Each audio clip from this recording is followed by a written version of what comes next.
भ्रष्टाचारी पुलिस के अफसरों के माध्यम से अमित शाह साहब और मोदी जी करा रहे हैं, उसके खिलाफ भी हम कानूनी कार्रवाई करेंगे। आप लोग बिल्कुल निश्चिंत रहें।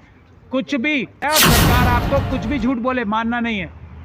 पार्लियामेंट का दूसरा सेशन बैठना चाहिए और उसमें ये कहा जाना चाहिए कि ये कानून कभी भी वापस नहीं लाए जाएंगे। ऐसा रेजोल्यूशन जब तक पार्लियामेंट का सेशन बैठ के नहीं पास हो, जब तक आप इनकी बात पे भरोसा नहीं करना।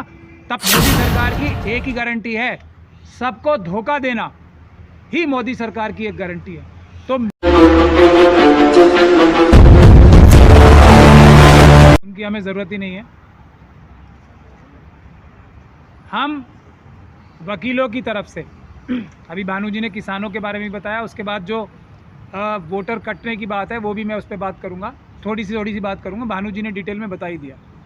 पहली चीज़ तो हमारे किसान भाई अपने आप को अकेला ना समझे। पिछली बार की तरह नहीं, इस बार सैकड़ों नहीं हज़ारों वकीलों की टीम हमने तैयार कर रखी है। हम किसानों के साथ साथ बल्कि उनके आगे रहकर उनको हर एक प्रकार की कानूनी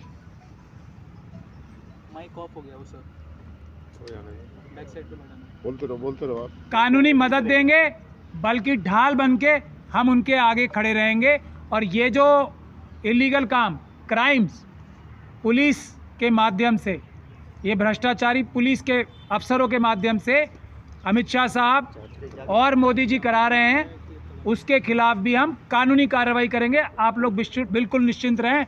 कुछ भी, ये आपकी नहीं हमारी जिम्मेदारी है आपको कानूनी मदद देना।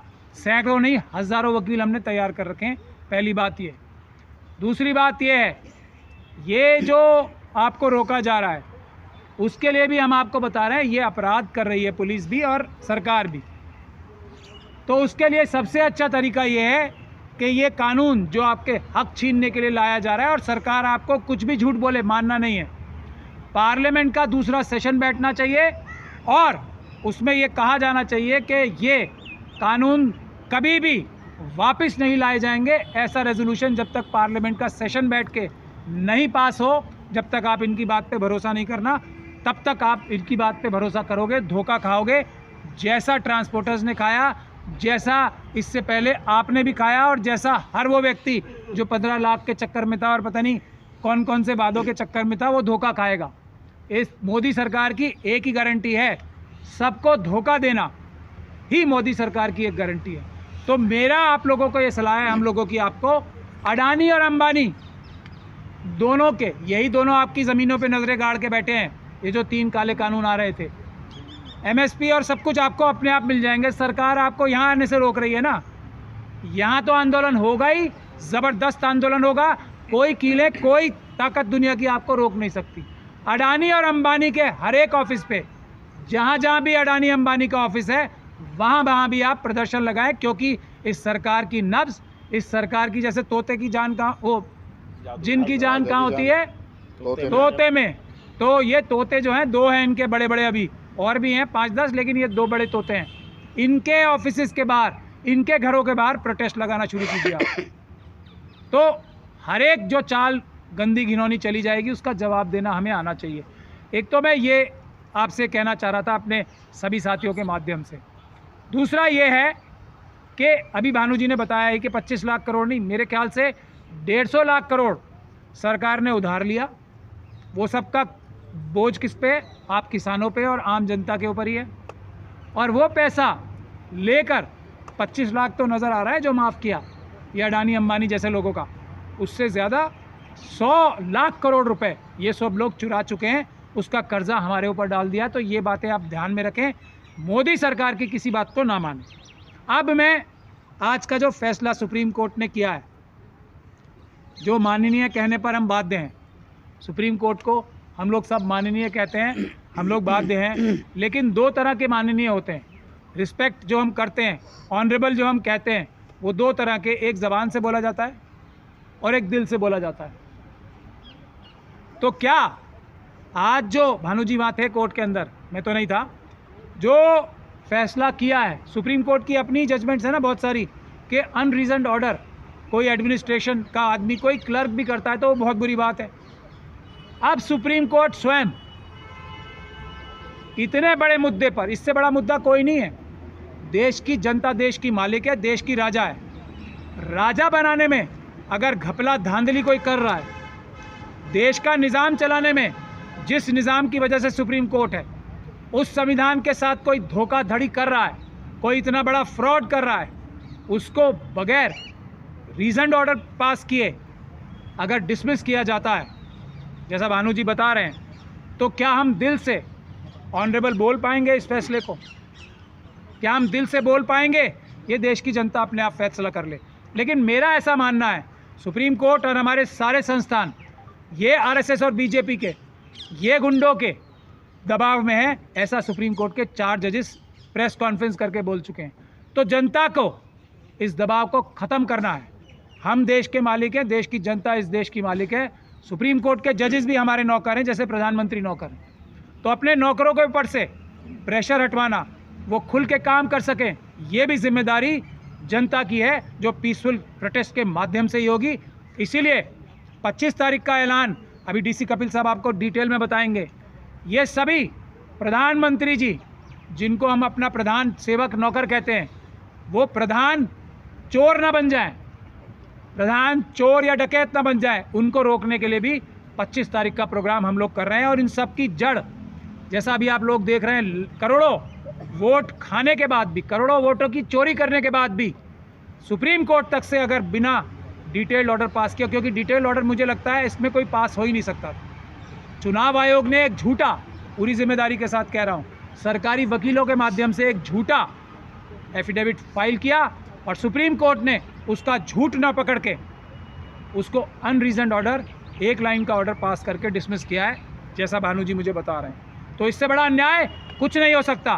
तो आप समझ सकते हैं, ये करोड़ों वोट जो धांधली की जा रही है, इसका भी हमें इंतज़ाम करना पड़ेगा ईवीएम के साथ साथ। लेकिन अगर ईवीएम से चुनाव हुआ, जो कि इस देश की जनता ने जिम्मेदारी ली है अपने ऊपर, नहीं होने देगी, तो फिर ये वोटों की जो पन्ना प्रमुखों के माध्यम से, ये कोई बीएलओ वगैरह ने नहीं किया है काम, पन्ना प्रमुखों ने करवाया है।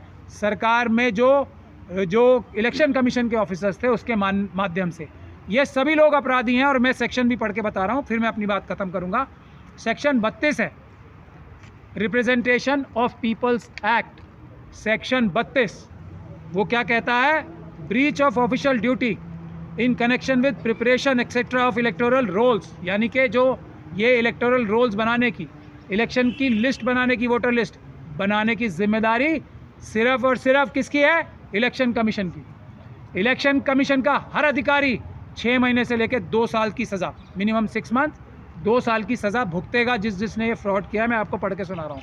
If any electoral registration officer, assistant electoral registration officer or other person required by or under this act to perform any official duty in connection with preparation, revision or correction of electoral rolls or inclusion of or exclusion of any entry in or from that role is without reasonable cause guilty of any act or omission in breach of such official duty, he shall be punishable with imprisonment for a term which shall not be less than 3 months but which may extend to 2 years or with fine।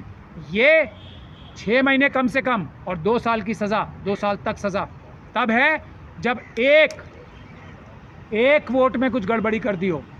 एक vote में, यहाँ करोड़ों वोटों में धांधली की है। हर एक इलेक्शन कमीशन का ऑफिसर ध्यान से सुन ले, एक वोट के लिए 6 महीने की सज़ा है मिनिमम।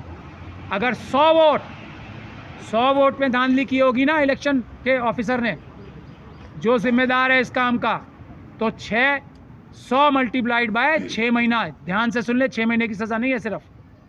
तो ये ध्यान से, उम्र कट जाएगी जेलों में, अभी भी टाइम है, उसका भी प्रावधान है। आप लोग जब तक नॉमिनेशन फाइल नहीं हो जाता है, ये सारे इलेक्शन कमीशन के ऑफिसर सुन ले मेरी बात ध्यान से, हम लोग कहते हैं वो करते भी हैं। उम्र निकल जाएगी, उम्र कैद से कम सज़ा नहीं होगी एक भी इलेक्टोरल ऑफिसर को, इलेक्शन कमीशन के ऑफिसर को। उम्र गुजर जाएगी जेलों में, अभी जाके टाइम है। जब तक नॉमिनेशन फाइल नहीं होता तब तक का टाइम है हर एक इलेक्शन ऑफिसर के पास। छोड़ेंगे नहीं हम, एक को भी नहीं छोड़ेंगे, उम्र कैद होगी सबको। ध्यान रख लें इस बात को और जाके आज से जुट जाए, अभी बहुत टाइम है। सारे जो गड़बड़ धांधली की है ना पन्ना प्रमुखों के कहने से, आरएसएस के लोगों के कहने से, उसको ठीक कर लें, उम्र कैद से बचेंगे, ये मैं बता रहा हूँ। नहीं तो उम्र कैद से कम सज़ा नहीं होने देंगे हम, इस बात को ध्यान रख लें। बाकी हम सब लोगों को यही कहना है कि बहुत जल्दी आप लोगों को जो पॉलिटिकल पार्टीज़ भी हैं उनका सहयोग भी इस आंदोलन से आपको नज़र आ जाएगा। ये एक अच्छी खुशखबरी है जो हम आप लोगों को देना चाहते थे। आप लोग तैयार रहिए जनता के इस आंदोलन से, जनता की इस लड़ाई से। ईवीएम को हटाने का मुहिम बहुत तेज़ हो चुका है, अब पेपर बैलेट से ही चुनाव होंगे। ये सब जो आपने फैसला किया है देश के मालिकों ने, देश की जनता ने, वो इम्प्लीमेंट आपके ये ईमानदार नौकर और सैकड़ों हज़ारों और ईमानदार नौकर जो जान हथेली पे लेके अपनी, आप देख रहे हैं ना ईवीएम मशीनें निकाल के तोड़ी भी जा रही हैं और दूसरे काम हो रहे हैं, वो सब आपके ईमानदार नौकर हैं। एक आखिरी बात कह के मैं अपनी बात ख़त्म करूंगा। अब ये जो चोरी वाले इलेक्शन कमीशन के ऑफिसर्स आपके पास आते हैं ना मशीन दिखाने, उनको भगा दीजिए। उनसे बोलिए या तो ये मशीनें हमारे हवाले करो, हम ये ईवीएम हटाओ संयुक्त मोर्चा के जो 50 का चैलेंज है ना उनको देंगे और वो साबित करेंगे ये फ्रॉड है, वरना ये मशीनें हमें मत दिखाओ। उन लोगों को आप वहाँ से रफा दफा करें। ये हम आपसे आखिरी अपील करके आपको एक तरीके से गुजारिश भी कर रहे हैं कि ईवीएम मशीन दिखाने वाले अफसरों को आप लोग भगाएं। उनसे कहें या तो हमें मशीन दीजिए, हम मशीन हम लोगों तक पहुंचाएंगे, यानी कि आपके इन सच्चे नौकरों के पास पहुंचाएंगे और हम ये फ्रॉड साबित कर देंगे, वरना हमें अपनी शक्ल ना दिखाएं ईवीएम की मशीनें लेके।